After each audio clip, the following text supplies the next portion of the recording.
Good morning, YouTube. Out here this morning with my Pedersoli Indian Trade musket that I've nicknamed Thunderstick, and I decided to try. I haven't really gotten a chance to do this in a while.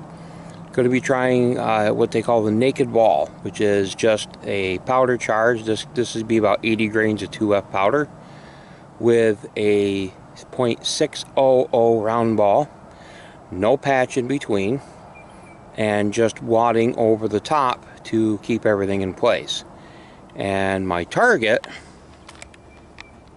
is roughly 40 yards down range, and I'm going to see how well this works with this particular gun, this particular powder load, and see how well it can hit, because some smoothbores, with the smoothbore, you have to really work out the load to see where and what you're hitting and how well it works.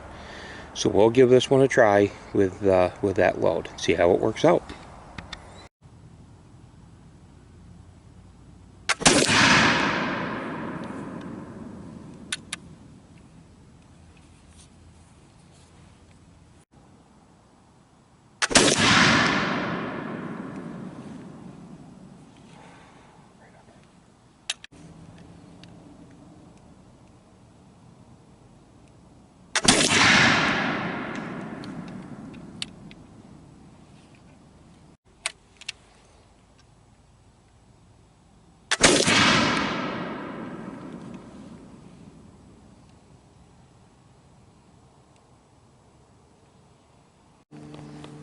There we go, YouTube. There's the results at 40 yards.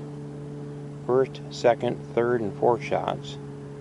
You might be able to hear I had a bit of a hang fire with a couple of them, but you can tell by the third and the fourth shot the barrel is starting to foul up a little bit.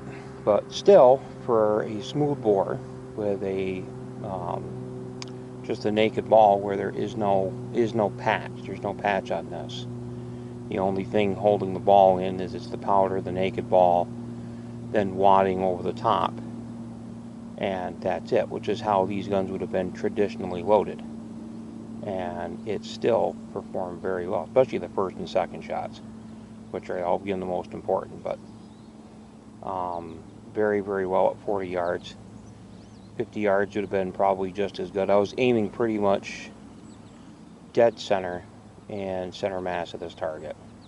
So I'm very happy with the results. I'm going to stretch it out a little farther. Probably next time I'll try like 65 or 70 yards and see what comes of that.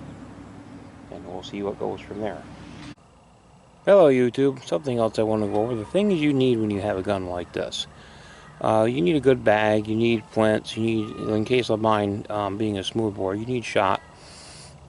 And I like some of the commercial stuff out there, but I actually found it was easier to make a lot of my own stuff.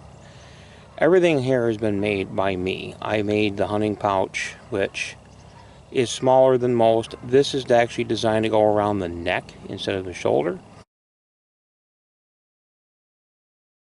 And the reason why I've seen a lot of Native American pouches that are like this, and I decided to kind of go with that myself.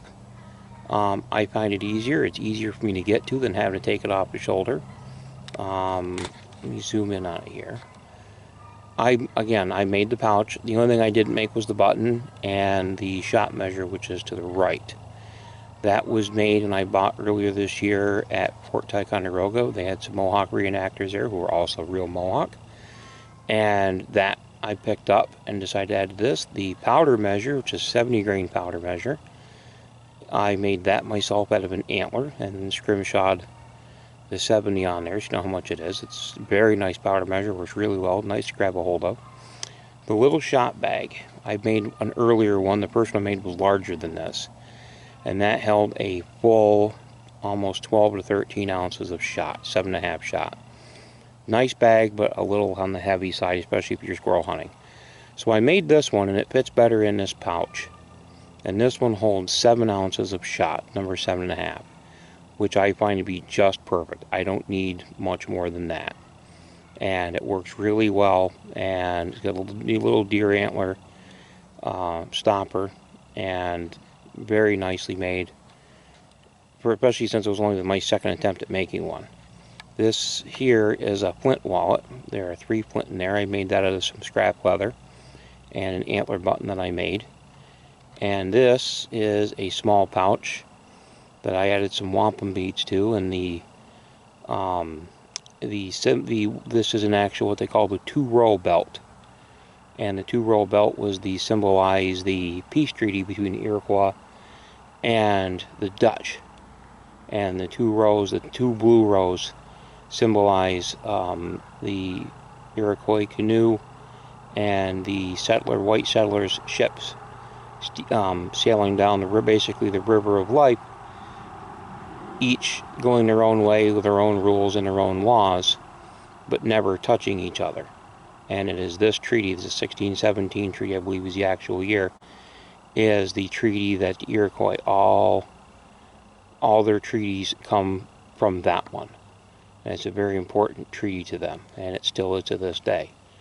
And there again is the flint wallet.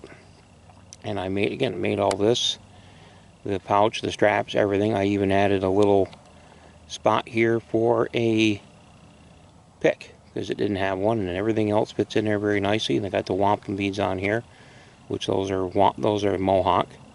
But these are things you need, and don't hesitate to try making this stuff yourself. It's often a lot cheaper to just make it yourself in time and trial and error. And with that being said, YouTube, have a good day.